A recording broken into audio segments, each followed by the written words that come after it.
shop. I got some work to do, but I am going to shoot a video today. I might shoot 2. I don't know. Just depends. I got work to do too. But, so I'm up here at the shop. The compressor's kicking on. I got some bead blasting to do. But, yeah, I am going to do the video about it. This is the video about the ProTech / Ferrum Forge / Mass Drop button lock Mordax. Yep, I'm finally getting around to doing it. Chris and Elliot each had these in their pockets. They liked them so much that I could not get them to give them up. So I'm going to shoot some video about, hey, compressor's done, so I can blast. I'm going to shoot some video about this, and then when Elliot gets here, if he gets here today, he said he was coming, we're going to talk to him about this knife because he really likes it. Like, it's unusual for them to keep a prototype in their pocket for that long. So, hey guys, that's what we're doing today. We are doing a bunch of different time traveling stuff. So Elliot and I have already talked about this. You're going to see that at the end. This is the Ferrum Forge ProTech, Ferrum Forge design, made by ProTech, released by Mass Drop, button lock Mordax. And so you guys know I have a Mordax, really love it. The thing with it is that Mordax, as much as I love it, is heavy. Nico just gifted that to me not long ago, and I realized real quick that that is one of the heaviest knives that I've ever owned. And so what you've got here is a 20 CV blade, aluminum with hard coat anodized scales, deep carry pocket clip pretty much. It's not super deep, with a button lock on bearings. So what you guys get, remember my video here not too long ago, I talked about fall shut versus, you know, non-fall shut. And I said that there are locking mechanisms that can get you fall shut that is a much safer option. Axis lock, button lock, things like that, where this is, I don't have my fingers in the way of the blade of travel because I don't have to disengage a lock bar. Now, I did not like button locks until I got one in for sharpening that came out and was really, really nice. So I kind of started to appreciate the button lock. And then, so Elliot's got this one that's coming out. Now, this knife is a little bit thinner than the original, but you're still getting, so the original was N690. And this one is in 20 CV, which is an upgrade in the steel. The finish on it is really good. And the anodizing is just stellar. I like the way aluminum anodized looks because you can get colors and stuff that are really consistent and they don't wash out as much or as readily or scratch as easily as the stuff you get on titanium.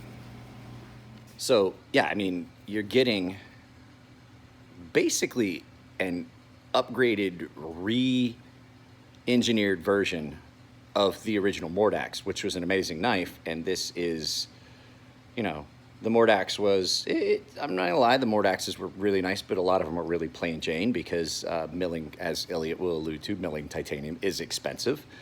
So getting things done, such as patterns and things like this, those are newer things that now that they've got business partners that can provide different options and things like that for them. But this is something that's going to be an upgrade, but more affordable. So you're upgrading your steel, but you're winding it up with it in a more affordable platform than the original Mordax, which, no joke, they were expensive, but the thing was there was only 200 of those. So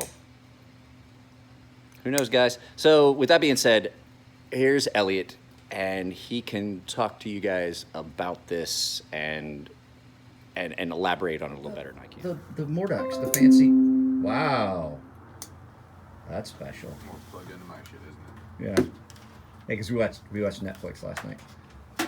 So we all know that you did the Mordax, and then you did a collaboration on this Mordax to offer a new, updated, changed kind of version, which I really like. It's pretty cool.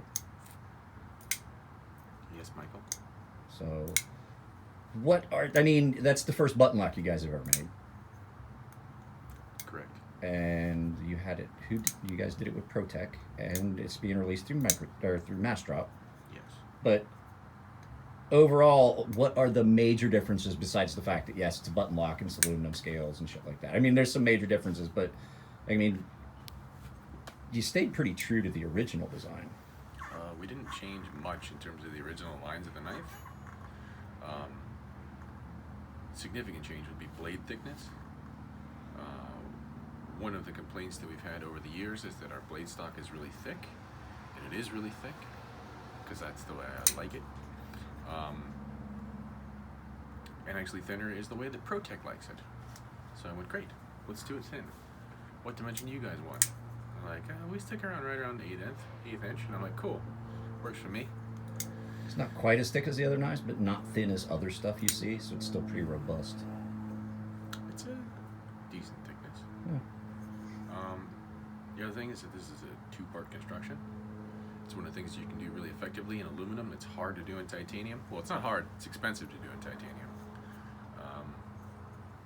I liked it so much that I actually have done a couple of other designs that will have to be made overseas to have a two-part construction and be economical. It's fun to play with. This also has 20 CV in it. The original Mordax, we used N690. Yeah, that's right. So that's a significant upgrade for blades. It is extremely light. I had that in my pocket, so I borrowed that from you last night. I haven't shot the rest of the video. I'm doing this first. I'm going to do this because you've got stuff you need to do with that later this week. You've got a video you're going to shoot with that knife. Yeah. So I'm going to do some video while I'm here at the shop. But the big thing I noticed, I put that in my pocket, and I forgot it was there. Yeah. Like, literally until I got home and took my jeans off. And then I was like, oh, crap, there's still a knife in my pocket. So it is extremely light, and I like button lock lets you have drop shut in a safe fashion. It makes it really, really fun. It's very fidget fun. Yeah. Chris and I, we were on a conference call with Massdrop, and Massdrop's guy was sitting there opening and closing it right next to the microphone, and we're like, dude, we get it. Because I'm sitting over here doing the same freaking thing, and I'm like, we get it. Well, you're doing it right in front of the microphone. Yeah, can you move it away from the microphone? Move it away from the microphone. He's like, oh, sorry, guys. I'm like, yeah, but we understand. We understand. So that means are there going to be more ProTech collaborations? Gosh, I hope so. I do too. I like they do good work. Well, I really like Dave Wattenberg. He's the CEO of ProTech. We've known each other for a couple of years. We get along well. And I think for a while, as a lot of companies do, they find their lane and they stay in it. It's nice and safe. You can really do nice accounting. You know what's going to happen throughout a year, and so you know this is how much we're going to make. This is how much we're going to be able to sell. This is what our bottom line is, and so it's easy to go, great, now we can plan for the future. I look forward to being in a place like that. Me too. But I think so this year is their 20th anniversary, and I think they're ready to start kicking it up a notch. Kind of stepping out of the box a little, coming up with some different stuff. I think a lot of it comes from sort of the leadership level. I know that when you get a bunch of stuff going on in your personal life, it's really easy to just want to make your business kind of do its thing where it has as little extra energy requirements as possible. And I think Dave's in a place where all of his kids are in school right now, everybody's doing their thing, and he's looking around going, there's some room in the market that we can take over.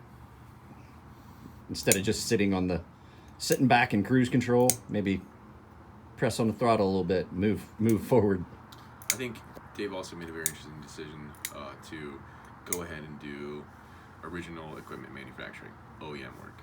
So their first foray into that was doing the Bolker Burnley Auto Quaken. And Dave went, wow, it's actually really easy to do OEM work because you already know who's buying all of it. You don't have to I don't have to market sell it to this. all these different people. You don't have to market it. You just make the thing and sell it to the company that wants the thing. it's pretty neat.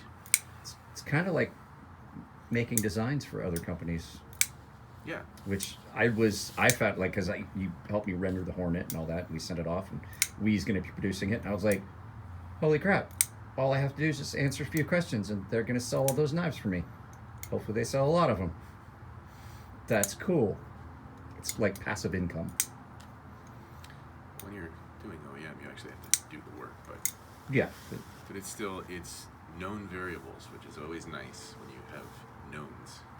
No. This is what's going to happen. We're going to make 2,500 of these things, and they are all sold already because we're making them for someone. So let me ask you about because you make stuff out of titanium, and you and Chris do stupid, crazy, sick shit on titanium. Aluminum is got some limits to it, but how do you feel about the anodizing on aluminum, which, like I've told people, I will never do. You guys said you will never do it because it's very regulated, very dangerous chemicals. You produce a lot of flammable gases when you do, if you do it in mass. So how do you feel that because I already know I've had knives with a lot of aluminum. We aluminum. would actually have to get a license. Yeah. To do it.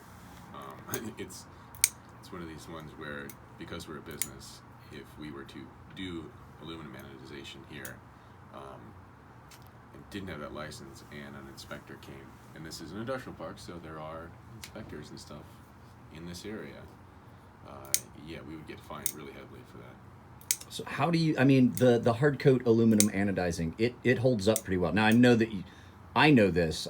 So your take on the aluminum anodizing, is it as robust as the ceramic coatings you guys use? I would have to say yes. Like, this knife has been in and out of my pocket a bunch. I've had this knife for probably almost 3 months. Is that right? Yeah, almost 3 months. Yeah, it's been a couple months at least. Spent the majority of those 3 months in my pocket, in and out, cutting stuff, and I haven't actually put any scratches on it yet. Yeah. Also, I don't drop my knife on concrete. I don't do stupid shit with my knives. So, well, that's not true. That's not true. I try not to do stupid shit with my knives. But that's not even true either. That's not even true. Right. I attempt to take care of my knives. Yes. In some fashion. Well, and that's I wanted you to talk about that because I did see how much you've carried that. That, like, you guys know I'm here all the time, and that's been pretty much the only knife with a couple minor exceptions. Like, you pulled out a knife to go somewhere one time. Ooh, what knife am I carrying? You brought something really fancy, but I think that wound up going in your other pocket, if I remember correctly. So the only thing I've got on here are a couple of scratches toward the end, and that is where, like, in pants that have Rivets. some kind of riveting or something, I get little scratches from contact with metal, and I have that on every single knife that I carry. I think everybody that owns a knife has got the little snail trails back at the pocket clip area. I mean, this is type 3 hardcore anodizing. That's the mil spec hard coat. It's not terrible. No, it's not. But like I said, I know that you guys love titanium. As a matter of fact, you guys have shirts that have. Chris has the shirt with the titanium periodic table of elements symbol. That's the whole shirt. So that should tell you something, guys. If they're happy with it and they are really picky about their shit, this knife is. Well, the reality is, like, making this knife in titanium puts it all the way up close to the price point of the original. I mean, machining titanium in the United States of America is expensive. Period. Yes. There are certain companies that can get away with doing it cheaper because those companies are subsidized by their parent companies, which aren't in this country, and have the majority of their manufacturing facilities not in this country. Yes. I may have said something in a post where a certain company gets cited often for having sub $300. Hi. Hi. Do you guys sell knives? Sometimes. I was thinking, this happens a lot, doesn't it, Elliot? Well, it's because I put a Google listing. Yeah, Yes. did find it on Google. Put a Google listing that we are in fact a place that has knives. Well, that's all I wanted to talk about in the video. I will let you handle your business while I go make some shit. All right. And now I have to take that back because I haven't shot any of the part. So you guys are seeing this at the end, but I haven't shot the beginning yet. So yeah, this is a weird one. Well, I had to do the outro anyway, and of course I started videotaping, but while I was talking to Christopher. So you saw Elliot. We talked about the button lock Mordax. It is really awesome. It's like upgrading to a better steel in a cheaper platform, but you're still getting a super quality knife. And Chris just told me they're doing an experiment, so they might have a really cool video that's going to come out about something interesting. So if you don't follow, I think 90% of you guys that follow my channel follow Chris and Elliot at Ferrum Forge here at Ferrum Forge Knife Works on YouTube. So, but if you don't, you probably should, because they do there's some science and shit that happens on their channel, as opposed to just the hillbilly bullfuckery that happens on mine. So you guys take it easy. I'll see you next time. As always, the Patreon link will be down here. Yeah, down here. The subscription links and a video that YouTube thinks you like. If you want to, you can support my daughter's GoFundMe. It'll be in the comments, not in the comments, in the description below. If you like the videos, give them thumbs up. If you don't like them, give them thumbs down, but tell me why, so I know what to change. All right, guys, take it easy, and I'll see you next time.